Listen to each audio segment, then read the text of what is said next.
حامد و مصلی اما بعد، قرآن مقدس کو معجزہ کہا گیا ہے۔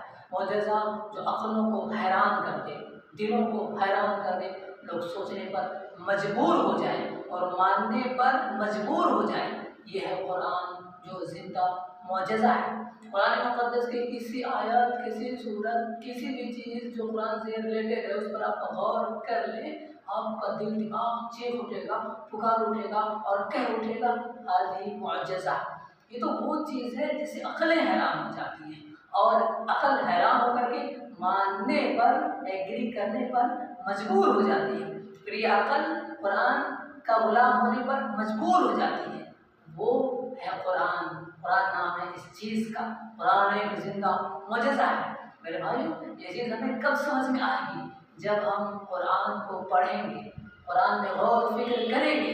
قرآن اسی لیے اترا ہی ہے تاکہ اس کو پڑھا جائے، سمجھا جائے، اس میں تدبر کیا جائے، عقل لگایا جائے اور قرآن پر ریسرچ کیا جائے، آبزرو کیا جائے۔ اسی لیے قرآن میرے بھائیوں اللہ تبارک و تعالیٰ نے اتارا تھا۔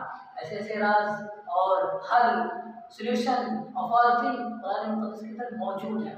اچھا، سب سے پہلے جو سابقہ پڑھتا ہے قرآن سے ہم پڑھتے ہیں، اس کو تعوذ اور تسمیہ کہتے ہیں۔ تعوذ یعنی اعوذ باللہ من الشیطان الرجیم، تسمیہ یعنی بسم اللہ الرحمن الرحیم۔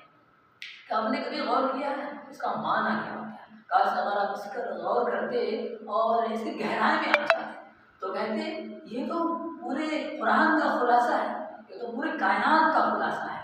انسان اس دنیا کے اندر آتا ہے اور انہیں تعوذ اور تسمیہ اعوذ باللہ من الشیطان الرجیم، بسم اللہ الرحمن الرحیم کو ہی اگر سمجھ لے تو پورا قرآن وہ پڑھے گا اور اس کی زندگی بہت آسان ہو جائے گی۔ اگر بندہ اسی کی گہرائی میں چلا جائے، ایک سمندر ہے یہ تعوذ اور تسمیہ۔ کیا آپ نے کبھی غور کیا ہے کہ اعوذ باللہ اللہ کی پناہ، اعوذ باللہ اللہ کی پناہ، میں اللہ کی پناہ میں جاتا ہوں۔ اب یہ کہہ رہے ہیں قرآن پڑھنے سے پہلے آپ کو یہ پڑھنا پڑتا ہے تعوذ یعنی اعوذ باللہ من الشیطان الرجیم، اعوذ باللہ یعنی میں اللہ کی پناہ میں جاتا ہوں۔ پناہ مانے ٹھکانے میں جانا، کسی سے سہارا لینا۔ میں اللہ کے پناہ میں جاتا ہوں، میں اللہ سے سہارا مانگتا ہوں۔ تو سوچیے، سہارا آدمی کس سے مانگتا ہے؟ پناہ ٹھکانا آدمی کس سے مانگتا ہے؟ اس سے مانگتا ہے جو لائق ہوتا ہے۔ آپ کے پیچھے ڈاکو پڑا ہوا ہے، چور پڑا ہوا ہے، بڑا کرمنل پڑا ہوا ہے، آپ کو مار ڈالے گا، لیکن جو بہت بڑا آدمی ہوگا، چور بھی جس سے ڈرتے ہو، ڈاکو بھی جس سے ڈرتے ہو، بڑے کرمنل کو بھی اس کے پاس جانے کی ہمت نہ ہوتی ہو، آپ اس سے اب پناہ مانگے، ٹھکانہ مانگے کہ بھائی مجھے بچاؤ، مجھے اپنے یہاں سہارا دے دو، فلاں کرمنل، فلاں ڈاکو میرے پیچھے پڑا ہوا ہے، میری جان لے لے گا۔ آپ اس سے ہی پناہ ٹھکانہ مانگ کے جو بہت زیادہ عظیم ہو۔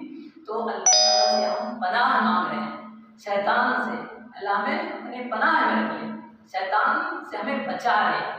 سمجھ رہے ہیں؟ سوچیے ذرا، اب شیطان کتنا بڑا بیکار انسان ہوگا، کتنا خبیث انسان ہوگا، کتنا بڑا ڈاکو، کتنا بڑا چور، کتنا بڑا گمراہ ہے کہ ہمیں صرف انسان بچنا چاہ رہا ہے، اور اللہ کتنا عظیم ہوگا کہ ہم سمجھ رہے ہیں یعنی اللہ سے پاورفل، اور اللہ ہی شیطان کو کنٹرول کر سکتا ہے، شیطان کو بھگا سکتا ہے، راستہ روک سکتا ہے، اللہ ہی شیطان سے ہم سب کو بچا سکتا ہے۔ اس لیے ہم اللہ تبارک و تعالیٰ سے پناہ مانگ رہے ہیں، شیطان سے اللہ ہمیں بچا لے۔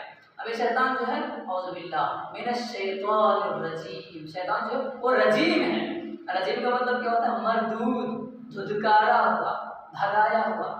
اب پورا قرآن پڑھنے کی خواہش ہوگی شیطان کو رجیم کیوں کہا گیا ہے؟ ظاہر سی بات سبھی کو پتہ ہے کہ شیطان بہت عبادت کیا کرتا تھا زمین پر، اللہ نے اس کو آسمان پر بلایا، نافرمانی کیا، اللہ نے وہاں سے دھتکار دیا، بھگا دیا۔ قرآن میں یہ واقعہ ذکر ہے۔ اب قرآن پڑھیں گے تو ہمیں سمجھ میں آئے گا کہ شیطان کو رجیم کیوں کہا گیا ہے۔ دیکھ لیجیے، اگر اعوذ باللہ پر ہی آپ غور کرتے ہیں تو قرآن پڑھنے کا آپ کو شوق ہوگا۔ ذرا سوچیے، تو سب سے پہلے کیا چیز ہے؟ اللہ کی پناہ۔ سب سے پہلے ہمیں اللہ کی پناہ میں آنا ہے میرے بھائی، تب ہم دنیا کے نقصانات سے، شیطان کے نقصانات سے ہم تب بچ سکتے ہیں۔ سمجھ رہے ہیں؟